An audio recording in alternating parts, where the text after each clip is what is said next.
Assalamualaikum warahmatullahi wabarakatuh, anak-anak putih biru. Bagaimana kabar kalian? Masih di channel Ajeng Ida. Sebelum belajar, minta diklik dulu like dan subscribe-nya. Dan nanti selama belajar, jangan di-skip ya.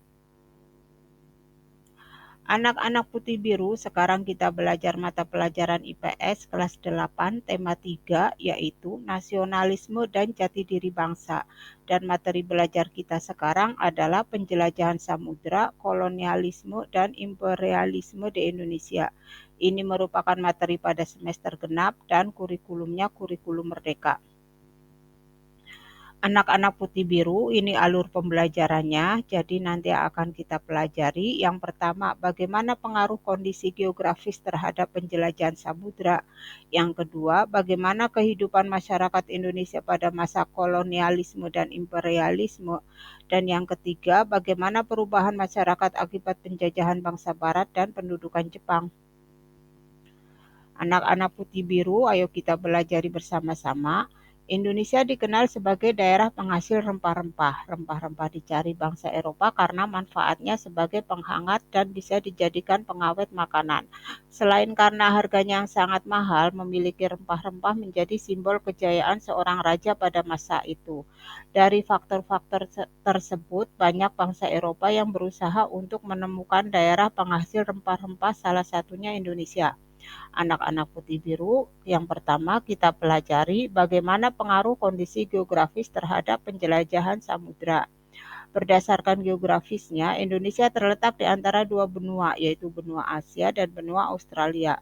Indonesia juga terletak di antara dua samudra, yakni Samudra Hindia dan Samudra Pasifik. Anak-anak putih biru, ini peta wilayah Indonesia yang diapit oleh dua benua dan dua samudra. Dua hal itu membuat Indonesia berada di posisi strategis sehingga banyak dikunjungi oleh bangsa lain. Bahkan Indonesia termasuk salah satu negara yang menjadi tujuan para penjelajah samudera di dunia. Indonesia sebagai salah satu negara tropis yaitu menghasilkan rempah-rempah dengan harga murah.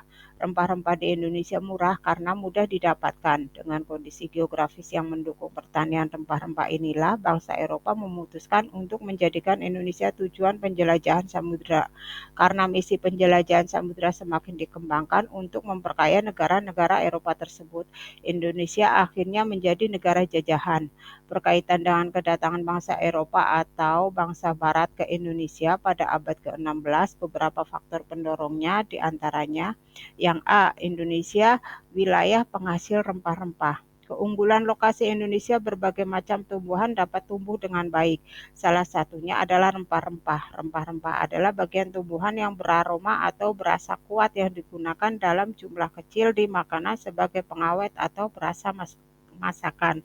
Cengkeh, kemiri, merica, dan kayu manis merupakan contoh hasil bumi Indonesia yang sangat dibutuhkan bangsa-bangsa Eropa. Kemudian faktor yang berikutnya B, jatuhnya Konstantinopel pada tahun 1453.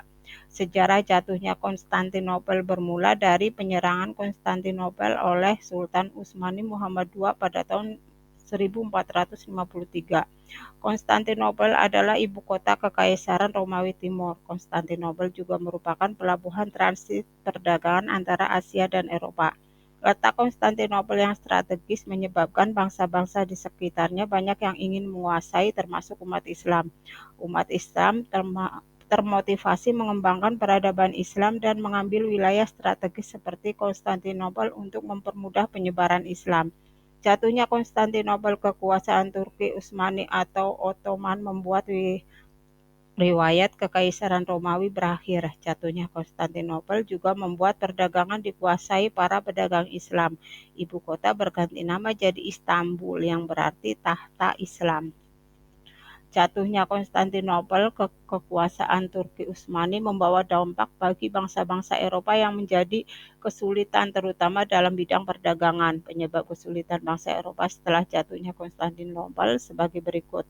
Di antaranya, satu, kedudukan perdagangan bangsa Italia di Konstantinopel dihancurkan.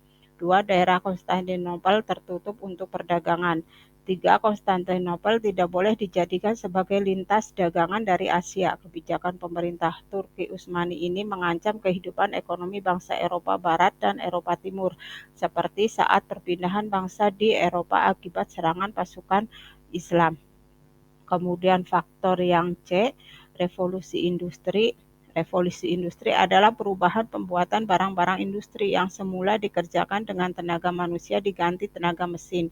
Penemuan mesin menggantikan tenaga manusia merupakan inti dari revolusi industri. Revolusi industri berawal dari Inggris tahun 1760-an yang ditandai dengan penemuan mesin-mesin yang berguna bagi dunia industri. Keberhasilan James Watt memodifikasi mesin uap buatan Thomas Newcomb pada tahun 1763 dianggap sebagai awal revolusi. Salah satu pengaruh revolusi industri adalah kegiatan transportasi. Penemuan mesin uap yang dapat dijadikan mesin penggerak perahu merupakan teknologi baru pada masa tersebut. Perahu dengan mesin uap merupakan penemuan sangat penting yang mendorong kedatangan bangsa-bangsa Barat ke dunia timur. Selain penemuan mesin uap, revolusi industri didukung oleh berbagai penemuan lain seperti kompas, mesin pemintal, dan sebagainya. Penemuan-penemuan tersebut menjadi pendorong keinginan bangsa-bangsa Eropa melakukan berbagai petualangan. Kemudian faktor pendorong berikutnya D, motivasi 3G, yaitu Gold, Gospel, dan Glory. Kedatangan bangsa Portugis di Maluku segera diikuti oleh bangsa Spanyol, Belanda, dan Inggris. Tujuan mereka ke wilayah timur tidak semata-mata mencari keuntungan melalui perdagangan rempah-rempah, melainkan ada tujuan yang lebih luas. Tujuan mereka disingkat 3G, yaitu yang pertama gold. Gold merujuk upaya memburu kekayaan dan keuntungan. Caranya dengan mencari dan mengumpulkan emas, perak, bahan tambang, serta barang-barang lain yang berharga. G yang kedua yaitu glory, merujuk upaya memburu kejayaan, superioritas, dan kekuasaan. Dalam kaitan ini, para penjelajah samudra saling bersaing dan ingin berkuasa di dunia baru yang ditemukannya. G yang ketiga adalah gospel, merujuk upaya menyebarkan agama Kristen demi menjalankan tugas suci dari gereja. Kemudian faktor pendorong yang berikutnya E, kemajuan ilmu pengetahuan dan teknologi. Perkembangan ilmu pengetahuan Perkembangan ilmu pengetahuan dan teknologi merupakan alasan lain bangsa Barat melakukan penjelajahan samudra. Tanpa teknologi yang canggih untuk ukuran saat itu, penjelajahan samudra sulit untuk diwujudkan. Selain itu, muncul teori heliosentrisme yang diperkenalkan oleh Nicolaus Copernicus dan Galileo Galilei. Teori tersebut menyebutkan bahwa bumi berbentuk bulat. Berdasarkan teori tersebut, muncul asumsi bahwa jika kita berlayar ke arah barat secara terus-menerus bisa sampai di wilayah timur. Hal ini juga menyadarkan bangsa Eropa bahwa dunia ternyata begitu sempit. Didukung dengan perkembangan teknologi pelayaran seperti ditemukannya kompas, meriam, dan alat-alat lainnya. Ditemukan pula perkembangan ilmu astronomi dalam navigasi pelayaran. Penjelajahan samudra untuk mencapai pulau penghasil rempah-rempah menjadi sangat memungkinkan untuk dilakukan. Dan faktor pendorong yang terakhir F, buku Imago Mundi dan Tu Million menginspirasi perjalanan ke dunia timur. Marco Polo mengisahkan perjalanannya selama mengelilingi dunia hingga di negeri timur atau Nusantara yang dianggapnya memiliki kemakmuran dan kesuburan dalam buku Imago Mundi atau Citra Dunia. Buku ini menjadi salah satu referensi untuk menuju Asia. Buku lain yang menginspirasi adalah Tu Million. Buku keajaiban dunia dalam bahasa Itali, Tu Million adalah sebuah catatan perjalanan pada abad ke-13 yang ditulis oleh Rustichello bisa dari kisah-kisah yang diceritakan oleh Marco Polo yang mendeskripsikan perjalanannya di Asia, Persia, Tiongkok, dan Nusantara antara 1276 dan 1291 dan pengalamannya saat bertemu dengan Kublai Khan. Anak-anak putih biru, kemudian kita pelajari Bagaimana kehidupan masyarakat Indonesia pada masa kolonialisme dan imperialisme? Jauh sebelum merdeka, Indonesia memiliki sejarah panjang, salah satunya adalah sistem kolonialisme dan imperialisme. Perbedaan kolonialisme dan imperialisme terletak pada tujuannya. Kolonialisme berfungsi pada penguasaan suatu wilayah dengan sumber daya alam tertentu untuk dibawa ke negeri asal penjajah. Sedangkan imperialisme berfokus pada penguasaan politik dan pemerintahan negara yang lain untuk memiliki pengaruh terhadap negara tersebut. Kolonialisme dan imperialisme sudah dilakukan oleh bangsa Eropa sejak abad ke-15 di seluruh dunia sampai masuk Nusantara atau Indonesia. Kolonialisme itu berlangsung cukup lama sehingga membawa banyak pengaruh bagi masyarakat Indonesia. Yang A. Kedatangan bangsa Barat di Indonesia. Kedatangan bangsa Barat di Indonesia dimulai yang pertama bangsa Portugis. Pelaut Portugis yang pertama melakukan pelayaran ke dunia timur adalah Bartolomeus Dias, namun ia berlayar hanya sampai ujung selatan benua Afrika atau Tanjung Harapan. Ekspedisi berikutnya dipimpin oleh Alfonso de Albuquerque dan berhasil mendarat di Malaka tahun 1511. Mereka berhasil menjalin persahabatan dengan Kesultanan Ternate. Kemudian yang kedua bangsa Spanyol. Atas perintah Raja Charles I, berangkatlah ekspedisi Ferdinand Magellan atau Magalhães, Sebastian Elcano, dan didampingi penulis Pigafetta. Mereka sampai di Tidore pada 6 November 1521. Disinilah mereka melaksanakan transaksi perdagangan dengan Sultan Tidore dan berhasil mengkapalkan sejumlah rempah-rempah. Yang ketiga bangsa Inggris. Pada pertengahan tahun 1602, Lancaster mencapai Aceh dan berhasil menjalin aliansi dengan penguasanya. Setelah itu ia melanjutkan perjalanan ke Jawa dan mendarat di Banten. Lancaster berhasil mendirikan pos perdagangan Inggris pertama di Banten dan mengirim utusan ke Maluku.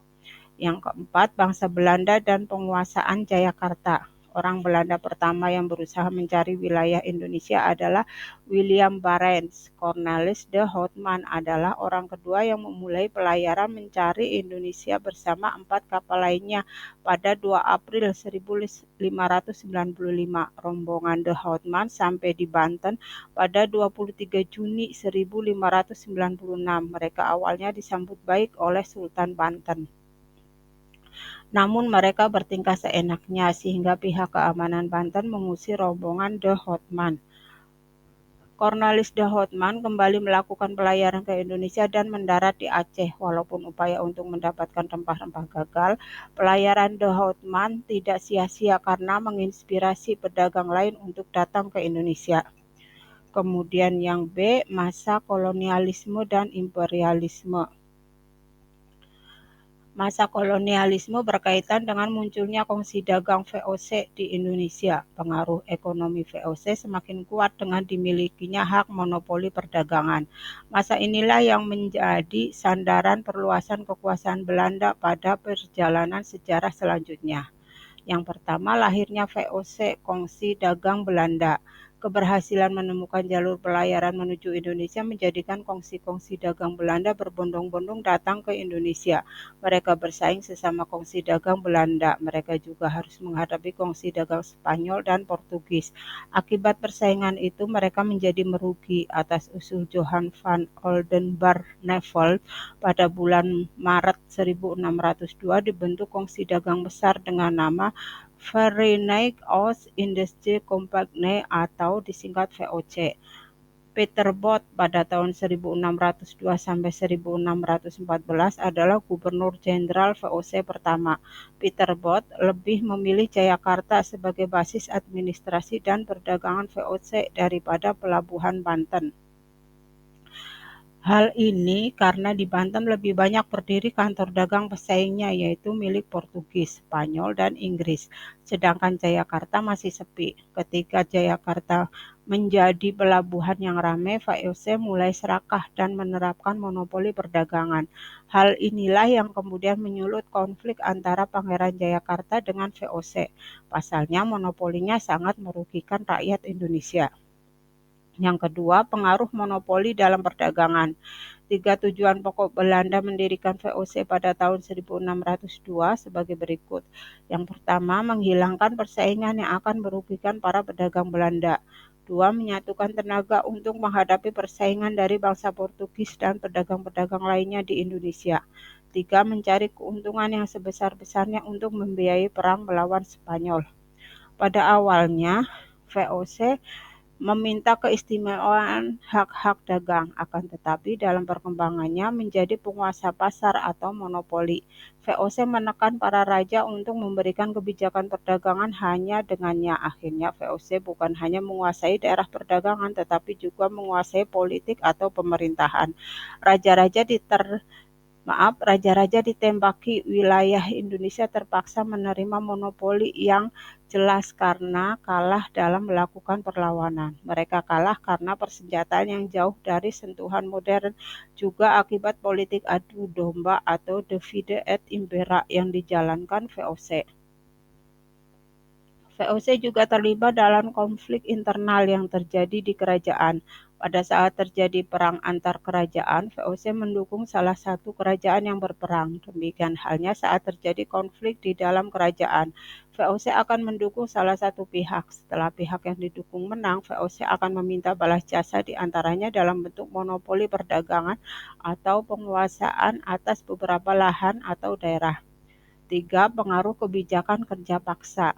Perang Inggris-Perancis di berbagai wilayah berkobar lagi. Louis Napoleon banyak menerima laporan tentang Hindia Timur atau Indonesia, khususnya tentang maraknya korupsi dan pertahanan Batavia yang rapuh. Louis Napoleon segera mengambil tindakan dan ditunjuk Daendels sebagai Gubernur Jenderal Indonesia pertama tanggal 29 Januari 1807. Tugas pokoknya adalah mempertahankan Jawa agar tidak direkrut EIC. Dengan demikian, Indonesia mulai dijajah Kerajaan Belanda atau boneka Prancis. Pada 15 Januari 1808, Daendels menerima kekuasaan dari Gubernur Jenderal Weyse. Untuk mempertahankan Jawa, Daendels segera menyiapkan Jawa sebagai basis militer atau sebagai pertahanan. Untuk itu, ia memerintahkan pembangunan rumah-rumah sakit dan tangsi militer baru. Daendels memerintahkan pembangunan Groot Postweg atau jalan pos dari Anyer sampai Panarukan. Jalur tersebut memanjang lebih dari 1.000 km dari Cilegon atau Banten hingga Panarukan, Jawa Timur. Jalan tersebut dibangun dengan tujuan utama untuk memudahkan pergerakan pasukan. Pelaksanaan pembangunan yang dilakukan oleh Daendels, terutama pembangunan Groot Postweg, diduga dengan melakukan kerja paksa atau rodi. Yang keempat, pengaruh sistem sewa tanah. Selama pemerintahan Raffles, banyak melakukan pembaruan yang bersifat liberal di Indonesia. Salah satu contoh kebijakan Thomas Stamford Raffles di Indonesia adalah sistem sewa tanah atau land rent. Dampak sistem sewa tanah pada masa Raffles bagi Hindia Belanda yaitu petani memperoleh kebebasan untuk menanam tanaman yang laku di pasaran. Menurut Raffles, pemerintah Inggris adalah satu-satunya pemilik tanah yang sah. Oleh karena itu, sudah selayaknya apabila penduduk Jawa menjadi penyewa dengan membayar pajak sewa tanah dari tanah yang diolahnya. Pajak dipungut perorangan, tetapi karena kesulitan teknis kemudian dipungut per desa. Kebijakan sewa tanah pada masa Raffles juga memberi sejumlah dampak bagi Hindia Belanda. Berikut beberapa dampak sewa tanah pada masa Raffles, yaitu yang A. Petani harus membayar pajak. Salah satu dampak adanya sewa tanah adalah petani harus membayar pajak kepada pemerintah kolonial. Jumlah pungutannya disesuaikan jenis dan produktivitas tanah.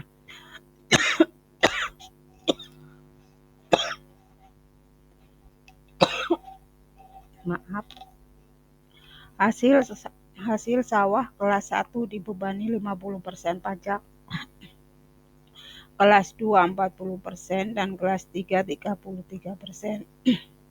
Sementara untuk tegalan kelas 1 40%, kelas 2 33%, dan kelas 3 25%. Beban pajak ini tentu sangat memberatkan rakyat. Kemudian dampak yang kedua, meminimalkan kerja rodi.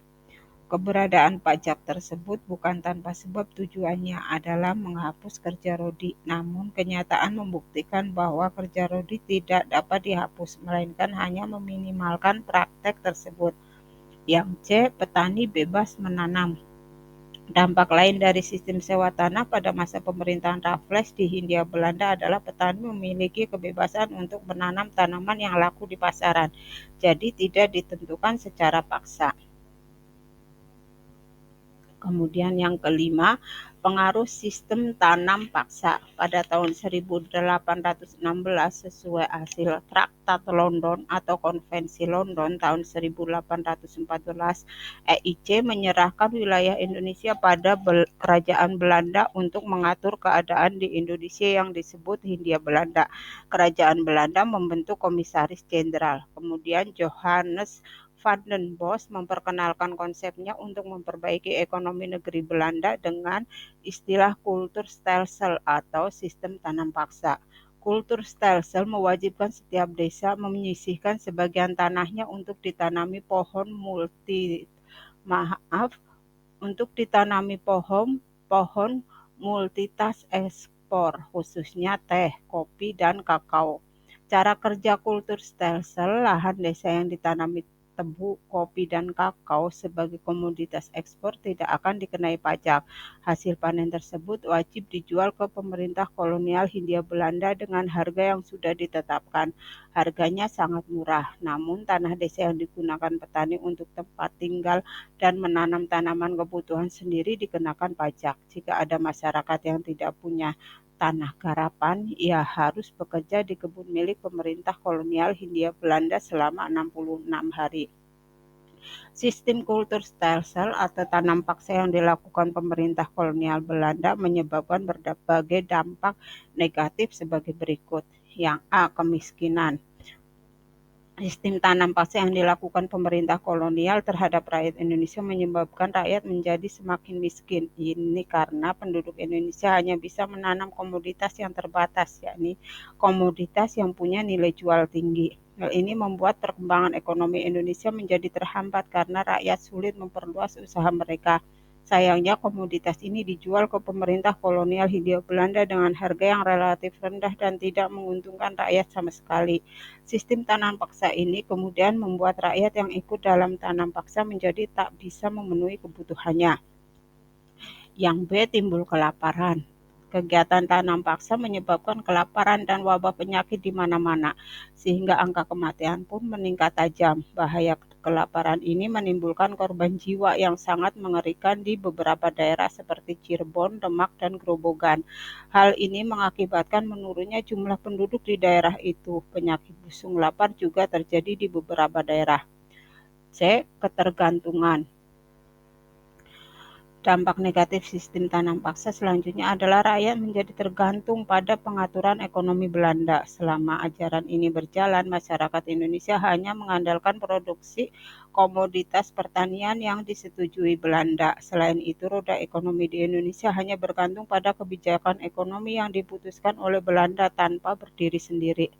Sistem tanam paksa juga memberikan dampak positif bagi bangsa Indonesia, di antaranya A. Peningkatan keterampilan penduduk Jawa. Keterampilan penduduk Jawa dalam bidang pertanian semakin meningkat. Dengan penerapan sistem tersebut, masyarakat dipaksa untuk menanam berbagai macam jenis tanaman, mulai dari kopi, nila, teh, dan indigo. Sebagai hasilnya, mereka terlibat dalam praktik pertanian yang lebih beragam dan kompleks daripada pertanian subsistem atau swasembada yang mereka praktekkan sebelumnya.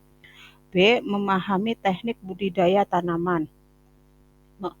Berkat kultur stelsel, penduduk Jawa lebih memahami siklus tanaman, teknik budidaya yang efektif, dan memahami kondisi tanah yang berbeda-beda. Hal tersebut memperkaya pengetahuan mereka tentang jenis tanaman perdagangan dan metode pertanian yang berbeda-beda. Secara alamiah, kebiasaan tersebut menjadikan petani Jawa lebih terampil dalam mengelola lahan dan tanaman sehingga meningkatkan hasil pertanian dan produktivitas. C. Pengetahuan pertanian yang lebih kuat. Pengetahuan dan keterampilan yang sudah didapatkan tersebut kemudian diwariskan dari generasi ke generasi sehingga menciptakan basis pengetahuan yang lebih kuat dalam pertanian di wilayah tersebut. Tanaman-tanaman yang sebelumnya tidak dikenal oleh masyarakat Jawa secara otomatis menambah komoditas perdagangan lokal sekaligus memperbanyak jenis sumber pangan. Yang D. Meningkatkan hasil pertanian lokal. Kultur stelsel tidak berkaitan langsung dengan produksi bahan pangan, tetapi tidak dapat dipungkiri bahwa pengetahuan-pengetahuan tentang ilmu pertanian yang diperoleh oleh masyarakat sangat bermanfaat dalam meningkatkan hasil pertanian lokal. Kemudian yang E. Pembangunan infrastruktur. Pemerintah kolonial Belanda membangun infrastruktur seperti jalan, jembatan, dan irigasi untuk mendukung sistem tanam paksa. Pembangunan ini meskipun tidak merata memberikan manfaat bagi rakyat dalam hal aksesibilitas dan perdagangan. F. Lahirnya tenaga kerja ahli. Sistem tanam paksa menciptakan lapangan pekerjaan dan melatih rakyat Indonesia dalam teknik budidaya tanaman ekspor, pengolahan hasil panen, dan pengelolaan perkebunan. Hal ini melahirkan tenaga kerja ahli yang bermanfaat bagi pembangunan sektor pertanian di masa depan. Yang G. Pengenalan sistem ekonomi uang. Sistem tanam paksa memperkenalkan sistem ekonomi uang kepada rakyat Indonesia. Sebelumnya, sistem barter yang digunakan dengan sistem ini rakyat mulai mengenal dan menggunakan uang sebagai alat tukar. Kemudian yang keenam, sistem usaha swasta. Pelaksanaan kultur stelsel menimbulkan sikap pro kontra di negeri Belanda. Pihak yang pro tanam paksa karena tanam paksa telah banyak mendatangkan keuntungan. Hal berlawanan atau kontra ditunjukkan oleh kaum liberal yang mendominasi parlemen pada tahun 1850. Kaum liberal menuntut dihapuskannya sistem tanam paksa di tanah jajahan. Hal itu muncul setelah diterbitkannya karya Eduardus Dekker, seorang asisten residen di Lebak dengan nama samaran Multatuli, dalam bentuk novel yang berjudul Max Havelaar tahun 1860. Akibat kecaman yang bertubi-tubi, akhirnya secara berangsur-angsur sistem tersebut dihapus dan mulai diterapkan sistem usaha swasta. Hal ini juga didorong oleh isi kesepakatan Traktat Sumatera tahun 1871 yang intinya Inggris memberikan kebebasan kepada Belanda untuk meluaskan daerahnya sampai ke Aceh. Sebagai kompensasinya, Inggris meminta Belanda menerapkan ekonomi liberal sehingga pihak swasta Inggris dapat menanamkan modalnya di Hindia Belanda. Akibat pelaksanaan usaha swasta Indonesia dibangun berbagai waduk dan saluran irigasi guna meningkatkan produktivitas dan hasil perkebunan. Selain itu, untuk mengolah hasil perkebunan tersebut, industrialisasi pun mulai meluas seperti pada industri manufaktur. Mesin-mesin industri didatangkan dari Eropa dan didirikan pabrik-pabrik untuk mengolah hasil perkebunan menjadi barang siap konsumsi. Pabrik gula berdiri di mana-mana. Ada juga pabrik teh, pabrik rokok, pabrik kina, pabrik karet, hingga pabrik minyak. Kemudian yang C, perlawanan terhadap kongsi dagang. Persekutuan dagang yang berdiri di Indonesia datang dari berbagai negara, mulai dari Spanyol, Portugis, Belanda, hingga Inggris. Beberapa persekutuan dagang itu memiliki kebijakan yang masing-masing untuk menguasai daerah Indonesia. Namun kebijakan itu justru menyengsarakan rakyat Indonesia hingga menimbulkan perlawanan di berbagai daerah. Yang pertama, perlawanan Sultan Ba'abullah. Portugis mengangkat Sultan Tabarigi sebagai penguasa Kesultanan Ternate tahun 1533. Dalam perjalanannya, ia dianggap berkhianat sehingga oleh Portugis diasingkan ke India. Penggantinya adalah Sultan Hairun atau Khairun, adik tiri Sultan Tabarigi. Ternyata Sultan Hairun anti terhadap Portugis dan mengobarkan perlawanan.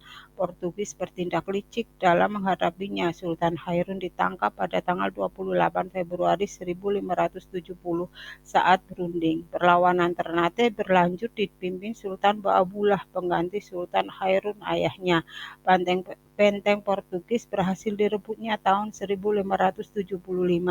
Orang-orang Portugis melarikan diri dan menetap di Ambon. Pada tahun 1605, Portugis terusir oleh VOC dari Ambon dan menetap di Timor Timur.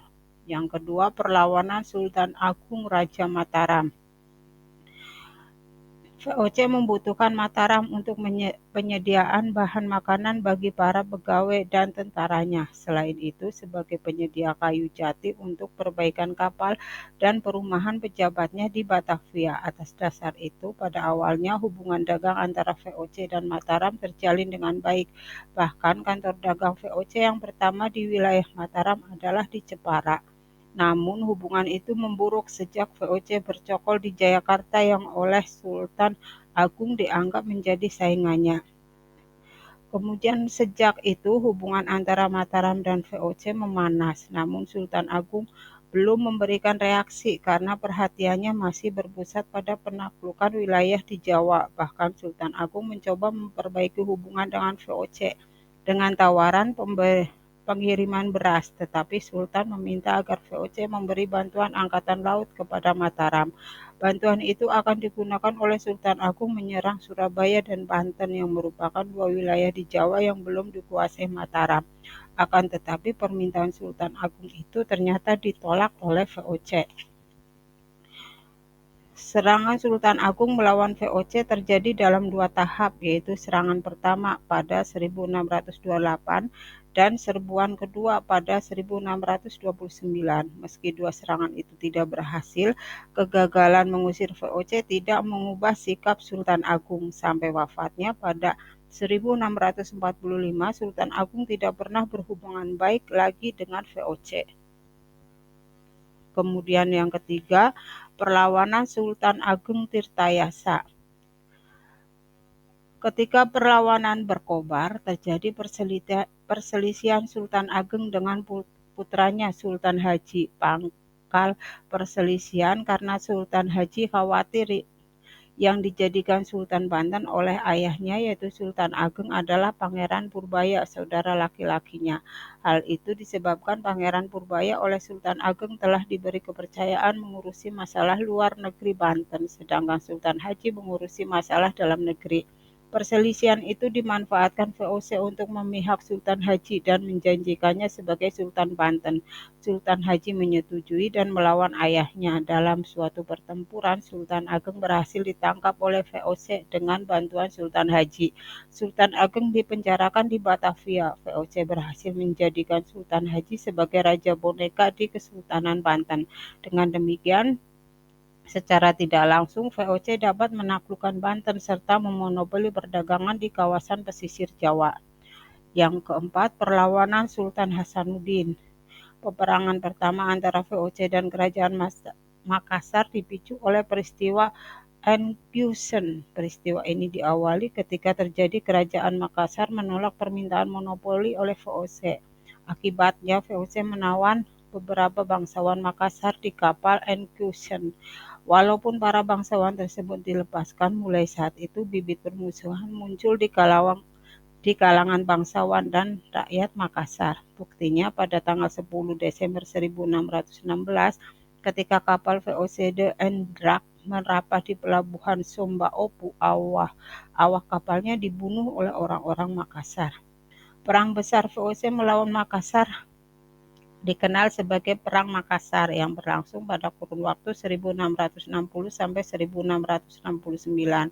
Sultan Hasanuddin memimpin pasukan Makassar dengan daya juang yang tinggi, sampai-sampai orang-orang VOC menyebutnya The Hunches van het Oosten atau ayam jantan dari timur.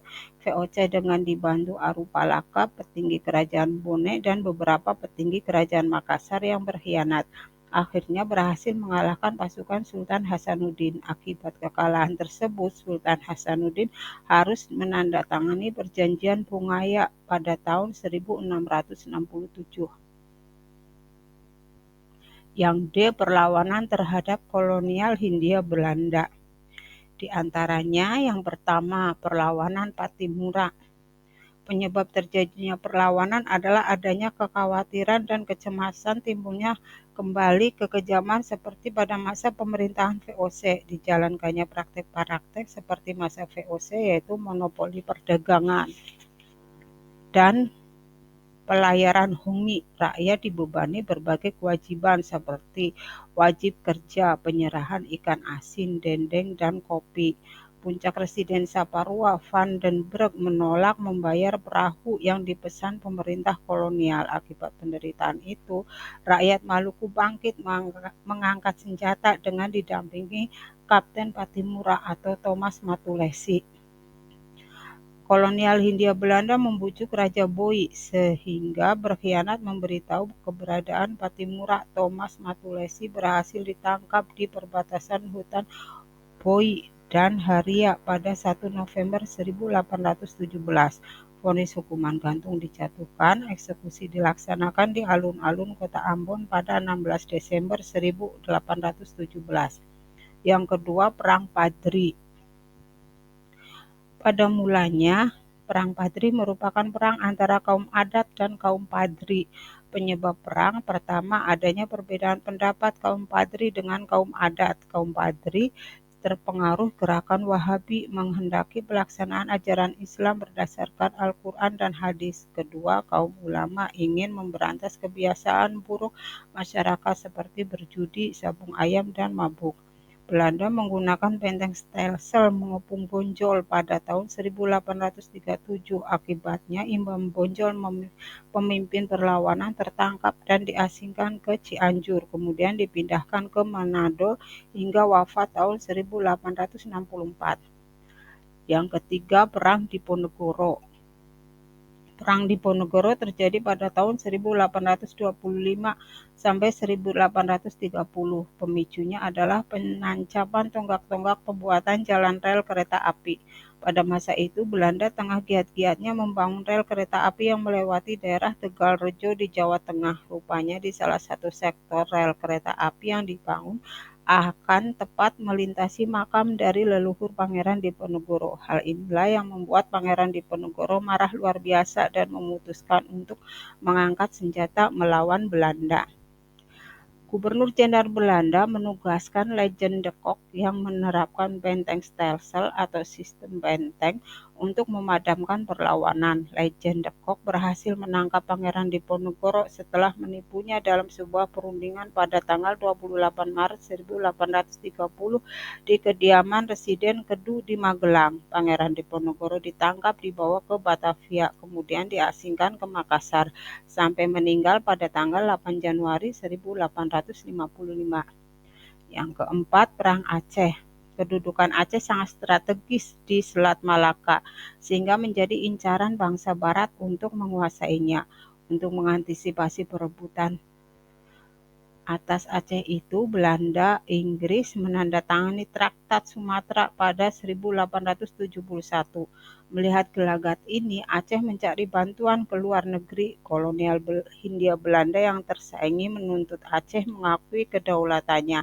Namun Aceh menolaknya sehingga dikirim pasukan ke Kutaraja yang dipimpin oleh JHR Kohler. Penyerangan gagal, bahkan Kohler tewas di depan Masjid Raya Aceh. Pasukan kolonial menangkap istri Sultan Dausyah dan anak-anaknya pada November 1902. Untuk menangkap Sultan, pemerintah kolonial memberi pilihan menyerah atau keluarganya dibuang. Akibat ultimatum tersebut, pada 1 Januari 1903, Sultan Dausyah menyerah. Demikian pula Panglima Polem pada September 1903. Pada tahun 1905, Cut Nyadin ditangkap di hutan, sedangkan Cut Cut Nyak Mutia gugur pada tahun 1910. Perang Aceh benar-benar berakhir pada tahun 1912. Dan yang ketiga, Perang Batak. Perang Tapanuli juga dikenal sebagai Perang Batak tahun 1878 sampai 1907, merupakan perang antara Kerajaan Batak melawan Belanda. Beberapa alasan Sisingamangaraja XII mengadakan perlawanan terhadap kolonial Hindia Belanda. Pertama, pengaruh Sisingamangaraja XII semakin kecil. Kedua, kolonial Hindia Belanda memperluas kekuasaannya dalam rangka Pax Netherlandica. Penyebab khusus perlawanan adalah kemarahan Sisingamangaraja XII atas penempatan pasukan Belanda di Tarutu. Kemudian pada tahun 1894, pasukan kolonial melancarkan serangan untuk menguasai Bakara, pusat kedudukan dan pemerintahan Kerajaan Batak. Akibat penyerangan Sisingamangaraja XII berpindah ke Dairi Pakpak pada tahun 1904. Pasukan kolonial dipimpin Van Daylen dari Aceh Tengah melanjutkan gerakannya ke Tapanuli Utara, sedangkan di Medan didatangkan pasukan lain. Kemudian dalam pertempuran 17 Juni 1907, Sisingamangaraja XII gugur bersama putrinya Lopian dan dua orang putranya Sultan Nagari dan Patuan Anggi. Gugurnya Sisingamangaraja XII mengakhiri Perang Tapanuli. Yang kedua, masa pendudukan Jepang. Pada tanggal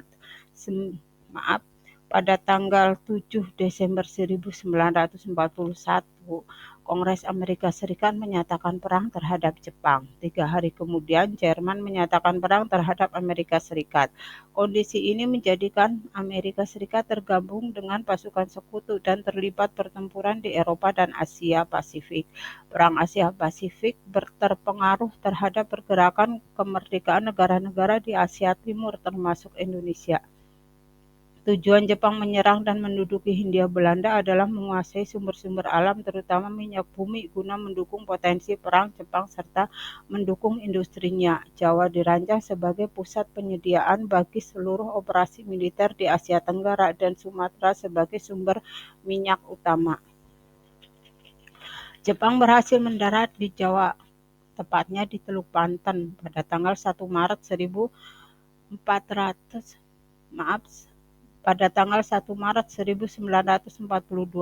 Setelah melakukan berbagai pertempuran, Belanda akhirnya menyerah tanpa syarat kepada Jepang pada 8 Maret 1942 di Kalijati, Subang, Jawa Barat. Secara otomatis kemudian Indonesia berada di bawah penjajahan Jepang. Yang pertama, membentuk organisasi bersifat sosial. Setelah berhasil membentuk pemerintahan militer di Indonesia, Jepang berusaha menarik simpati bangsa Indonesia. Untuk itu, pemerintah pendudukan Jepang membentuk beberapa organisasi sosial bagi bangsa Indonesia, di antaranya yang A, Gerakan 3A. Gerakan 3A. Gerakan 3A didirikan pada tanggal 29 April 1942 bertepatan dengan hari kelahiran Kaisar Hirohito. Gerakan ini dipelopori oleh Kepala Departemen Propaganda Jepang. Gerakan 3A pertama kali melakukan kegiatan di Surabaya. Karena dianggap gagal, pemerintah Jepang memutuskan untuk membubarkan Gerakan 3A pada September 1942. Alasannya karena terjadi perpecahan intern di antara penguasa Jepang. Selain itu, pemimpinnya yaitu Mr. Samsudin kurang dikenal masyarakat Indonesia. Yang B, Pusat Tenaga Rakyat atau Putra. Organisasi Putra resmi didirikan pada 16 April 1943. Pemimpin Putra terdiri atas Insinyur Soekarno, Muhammad Hatta, Kiai Haji Mas Mansur, dan Ki Hajar Dewantoro atau yang dikenal Empat Serangkai. Kemudian Putra berada di pusat dan daerah. Empat Serangkai berhasil menggunakan Putra untuk memelihara perjuangan bagi kemerdekaan Indonesia. Melihat perkembangan Putra yang menguntungkan bangsa Indonesia, maka Jepang kemudian membubarkan organisasi ini pada tahun 1944. C. Majelis Islam Al-Indonesia A'la. Majelis Islam A'la Indonesia atau disingkat MIAI. Keberadaan Majelis Islam A'la Indonesia atau MIAI diakui kembali sesudah ada rapat antara golongan Islam dan pejabat-pejabat Jepang yang diselenggarakan pada tanggal 4 September 1942. Kemudian akhirnya Jepang membubarkan MIAI pada bulan Oktober 1943.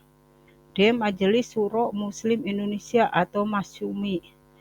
Pemerintah pendudukan Jepang gagal mendapatkan dukungan dari kalangan nasionalis atau putra. Oleh karena itu, pemerintah pendudukan Jepang kembali menengok umat Islam Indonesia yang jumlahnya mayoritas. Mereka membutuhkan dukungan hingga memerlukan sebuah lembaga Islam. Kemudian, salah satu pencapaiannya adalah berhasil membujuk Jepang untuk mendirikan organisasi semi-militer seperti Hizbullah. Masyumi juga menolak perintah Jepang agar menjadi penggerak Romusa. Dengan demikian, Masyumi telah menjadi organisasi yang membela rakyat. Yang Himpunan Kebaktian Jawa atau Jawa Hokokai. Himpunan Kebaktian Jawa atau Jawa Hokokai dibentuk Jepang pada bulan Maret 1944. Pucuk pimpinannya langsung dipegang oleh Gunsekan, sedangkan di daerah dipimpin Sucokan atau gubernur atau residen. Para tokoh nasionalis mulai dipinggirkan. Tujuan pendirian Jawa Hokokai adalah menggerakkan seluruh rakyat Indonesia agar berbakti kepada Jepang yang diwujudkan dengan menyerahkan emas, intan, dan segala harta benda, terutama beras, untuk kepentingan perang. Karena organisasi ini membuat rakyat resah, susah, dan menderita, tidak mendapat dukungan bangsa Indonesia. Kemudian yang kedua, membentuk organisasi semi-militer. Organisasi semi-militer adalah organisasi yang tidak dikhususkan untuk melakukan pertahanan secara militer, melainkan lebih bersifat ke keamanan dan ketertiban serta kecenderungan untuk kesejahteraan rakyat. Organisasi militer merupakan bentuk organisasi terikat yang tunduk secara langsung kepada pemerintah atau negara, di antaranya Seinendan, Hujinkai, Keibudan, Heiho, dan Peta. Yang ketiga, pengerahan Romusa. Romusa adalah serdadu pekerja. Awalnya pembentukan Romusa mendapat sambutan baik dari rakyat Indonesia karena sifatnya sukarela dan hanya dalam waktu tertentu. Namun semua itu berubah ketika kebutuhan untuk berperang meningkat. Pengerahan Romusa berubah menjadi kewajiban dan paksaan. Pelaksanaan kerjanya juga panjang dan tidak menentu. Hal tersebut membuat rakyat sengsara. Para Romusa dipaksa membangun sarana perang yang ada di Indonesia sampai ke luar negeri, yaitu Vietnam, Muang Thai, dan Malaysia. Mereka dipaksa bekerja sepanjang hari tanpa diimbangi upah dan fasilitas hidup yang layak. Akibatnya banyak dari mereka yang meninggal dunia. 4. Eksploitasi kekayaan alam. Pemerintah pendudukan Jepang di Indonesia menerapkan sistem ekonomi perang dan sistem autarki atau memenuhi kebutuhan daerah sendiri dan menunjang kegiatan perang. Dalam sektor pertanian, Jepang berhasil memonopoli seluruh hasil pertanian. Dalam sektor perkebunan, tanaman kopi, teh, dan tembakau yang dianggap sebagai barang kenikmatan dan kurang bermanfaat bagi kepentingan perang diganti dengan tanaman penghasil bahan makanan dan tanaman jarak untuk pelumas mesin pesawat terbang dan persenjataan. Begitu pula di sektor lain, Jepang melakukan penebangan liar untuk dijadikan tanah pertanian baru yang dibuka di dekat markas prajurit Jepang. Pada tahun 1944, tuntutan kebutuhan pangan dan perang makin meningkat.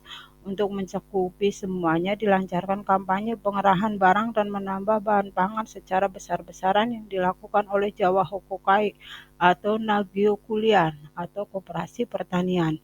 Dari jumlah hasil panen, petani hanya boleh memiliki 40%-nya, selebihnya 30% diserahkan kepada pemerintah dan 30%-nya lagi diserahkan ke lumbung untuk persediaan bibit. Anak-anak putih biru, yang ketiga, kita belajar bagaimana perubahan masyarakat akibat penjajahan bangsa barat dan pendudukan Jepang. Indonesia merupakan negara yang memiliki sejarah yang panjang karena negara kita mengalami masa penjajahan yang panjang mulai dari penjajahan Portugis, Spanyol, Belanda, Inggris, sampai Jepang. Tentunya hal ini menyebabkan berbagai perubahan pada kehidupan masyarakat Indonesia. Yang A. Perubahan akibat penjajahan bangsa Barat. Perubahan pada masa kolonial Barat yang dialami bangsa Indonesia yang dimaksud diantaranya: 1. Aspek geografis. Terdapat perubahan kehidupan masyarakat Indonesia pada masa kolonial dari aspek geografi. Misalnya, lahan dan tanah di Indonesia yang diolah untuk keperluan bisnis perkebunan Belanda. Bahkan tanah yang dimiliki oleh rakyat juga dimanfaatkan oleh kolonial Belanda untuk menanam rempah-rempah dan tidak dibayar. Kehidupan masyarakat Indonesia tentu saja mengalami perubahan yang sangat drastis. Selain memberikan banyak ilmu pertanian, pemberlakuan kultur stelsel justru semakin menyengsarakan rakyat. Yang kedua, aspek ekonomi. Perubahan masyarakat akibat penjajahan bangsa Barat dalam aspek ekonomi diantaranya: 1. Penjajah memonopoli wilayah sehingga menyebabkan gangguan dalam perdagangan. 2. Perekonomian mengalami transformasi dari sektor pertanian pangan ke sektor perkebunan. 3. Perdagangan internasional di Nusantara terganggu oleh monopoli perdagangan VOC. 4. VOC menggunakan penguasa konvensional untuk mengeksploitasi tanah jajahan dan mengambil hasil bumi. Yang kelima, sistem tanam paksa mengenalkan tanaman baru dan mendukung pedagang asing dalam perdagangan internasional, sedangkan penduduk Indonesia hanya berperan sebagai pengajar. Yang keenam, munculnya kota-kota baru di sekitar perusahaan-perusahaan Belanda. 7. Pembentukan sistem ekonomi uang yang memiliki efek negatif terhadap ekonomi seperti sistem utang dengan bunga yang merugikan. Yang ketiga, aspek budaya. Perubahan masyarakat akibat penjajahan bangsa Barat dalam aspek pendidikan sebagai berikut. A. Kebiasaan pemerintah kolonial menggunakan bahasa ibu masing-masing, di sisi lain membawa pengaruh tersendiri. Sedikit banyak, kita punya banyak bahasa serapan yang berasal dari bahasa Belanda, Portugis, dan Inggris. Misalnya, di Indonesia handuk, kemudian bahasa Belandanya handdoek. Bahasa Indonesianya sepatu, bahasa Portugisnya separo. Bahasa Indonesianya buku, bahasa Inggrisnya book. Yang B, selain kosakata, kedatangan bangsa Eropa juga memperkenalkan hal baru ke Indonesia seperti musik internasional, tarian, dan bangunan bersejarah. Contohnya adalah Lawang Sewu di Kota Tua, sebuah gedung bersejarah yang awalnya digunakan sebagai kantor pusat perusahaan kereta api. Yang keempat, aspek pendidikan. Perubahan masyarakat akibat penjajahan bangsa Barat dalam aspek pendidikan sebagai berikut. A. Belanda mendirikan sistem pendidikan untuk menghasilkan pegawai administrasi yang akan membantu pemerintahan kolonial mereka. Mereka berusaha untuk membuat birokrasi yang murah, mahir, dan terdidik. B. Pendidikan di Indonesia diatur oleh pemerintah Belanda sehingga tidak ada pengaruh pada budaya dan kemajuan pendidikan Indonesia. Akibatnya, pendidikan terkesan lebih mencerminkan kepentingan politik dan budaya Belanda daripada kebutuhan lokal. C. Belanda menerapkan pendidikan yang hanya tersedia bagi masyarakat dengan status sosialnya. Ini menciptakan kesenjangan pendidikan dan kesempatan antar kelompok masyarakat yang berbeda. Kemudian yang kelima, aspek politik. Perubahan masyarakat akibat penjajahan bangsa Barat dalam aspek politik diantaranya: A. Sistem pemerintahan diubah oleh kolonialis Daendels dan Raffles dengan mengubah para bupati menjadi pegawai negeri yang digaji meskipun sebelumnya mereka memiliki kedudukan turun-temurun dan mendapat upeti dari rakyat. Ini menjadikan para bupati sebagai alat kekuasaan kolonial menggantikan adat istiadat. Jawa dijadikan pusat pemerintahan dan dibagi menjadi wilayah prefektur. B. Ketika kolonialis Belanda dan Inggris berurusan dengan masalah kerajaan, mereka mengubah dinamika politik Indonesia dengan mengontrol pergantian tahta kerajaan, mengurangi peran elit kerajaan dalam politik, bahkan menghancurkan kekuasaan pribumi. C. Sistem hukum Barat modern menggantikan hukum adat. D. Kebijakan raja juga dipengaruhi oleh Belanda. E. Kebijakan politik Pax Nederlandica pada akhir abad ke-19 dan awal abad ke-20 mengubah politik pemerintahan dengan menjadikan Jawa sebagai pusat pemerintahan dan pembagian wilayah prefektur. pemerintahan modern Indonesia masih dipengaruhi oleh filosofi trias politika yang diterapkan oleh pemerintah kolonial Belanda, dengan badan yudikatif dibagi menjadi 3 kelompok berdasarkan golongan masyarakat. Kemudian yang B, perubahan masyarakat pada masa pendudukan Jepang. Di antaranya yang pertama, aspek geografis. Perubahan dalam aspek geografi ditandai dengan adanya eksploitasi kekayaan alam menjadi ciri penting pada masa pendudukan Jepang. Misi untuk memenangkan Perang Dunia II mendorong Jepang menjadikan Indonesia sebagai salah satu basisnya menghadapi tentara sekutu. Lahan perkebunan yang ada pada masa Hindia Belanda merupakan lahan yang menghasilkan untuk jangka waktu yang lama. Jepang mengganti sebagian besar tanaman yang ada dengan jenis tanaman jarak. Tujuannya sebagai bahan produksi minyak yang dibutuhkan sebagai mesin perang. 2. Aspek ekonomi. Sistem ekonomi perang Jepang membawa kemunduran dalam bidang perekonomian di Indonesia. Putusnya hubungan dengan perdagangan dunia mempersempit kegiatan perekonomian di Indonesia. Perkebunan tanaman ekspor diganti menjadi lahan pertanian untuk kebutuhan sehari-hari. Pembatasan ekspor menyebabkan sulitnya memperoleh bahan pakaian. Wajib setor padi dan tingginya pajak pada masa pendudukan Jepang menyebabkan terjadinya kemiskinan luar biasa. Kemudian yang ketiga, aspek pendidikan. Kegiatan pendidikan dan pengajaran menurun. Tradisi budaya Jepang dikenalkan di sekolah-sekolah mulai dari tingkat rendah. Para siswa harus digembleng agar bersemangat Jepang. Para pelajar juga harus menyanyikan lagu Kimigayo atau lagu kebangsaan Jepang dan lagu-lagu lain menghormati bendera Hinomaru serta melakukan gerak badan atau Taisho dan Seikairai. 4. Aspek budaya. Jepang berusaha mencerdaskan Indonesia. Ajaran Shinto diajarkan pada masyarakat Indonesia. Kebiasaan menghormati matahari dan menyanyikan lagu Kimigayo merupakan salah satu pengaruh pada masa pendudukan Jepang. Pengaruh budaya ini menimbulkan perlawanan di berbagai daerah. Perkembangan bahasa Indonesia pada masa pendudukan Jepang mengalami kemajuan. 5. Aspek politik. Propaganda Jepang berhasil mempengaruhi masyarakat Indonesia dengan alasan untuk membebaskan bangsa Indonesia dan penjajahan Belanda. Jepang mulai mendapat simpati rakyat.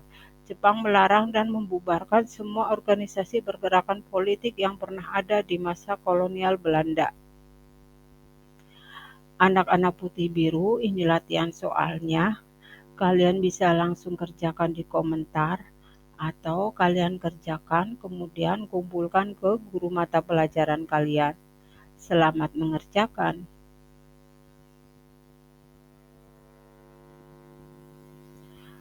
Anak-anak putih biru, terima kasih sudah belajar bersama-sama. Semoga bermanfaat. Ketemu lagi pada video pembelajaran saya yang lain. Wassalamualaikum warahmatullahi wabarakatuh.